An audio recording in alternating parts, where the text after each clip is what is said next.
బీహార్ రాజధాని పాట్నాలో ఘోర రోడ్డు ప్రమాదం జరిగింది. మస్హోరీ రోడ్డులోని బ్రిడ్జి సమీపంలో లారీ ఆటో ఢీకొట్టింది. ఈ ప్రమాదంలో 7 ప్రయాణికులు అక్కడికక్కడే చనిపోయారు. పలువురికి తీవ్ర గాయాలు కావడంతో సమీపంలోని హాస్పిటల్కు తరలించి ట్రీట్మెంట్ అందిస్తున్నారు. ఇక మృతులంతా కూలీలుగా గుర్తించారు. పనుల తర్వాత ఆటోల్లో ఇళ్లకు తిరిగి వెళ్తూ ఉండగా ఈ ప్రమాదం జరిగినట్లు పోలీసులు చెప్పారు.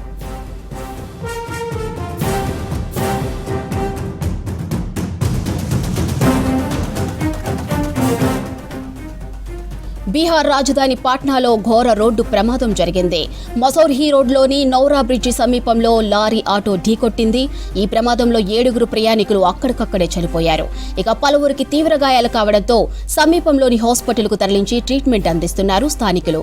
ఇక మృతులంతా కూలీలుగా గుర్తించారు. పనుల తర్వాత ఆటోలో ఇళ్లకు తిరిగి వెళ్తూ ఉండగా ఈ ప్రమాదం జరిగినట్లు పోలీసులు చెప్పారు.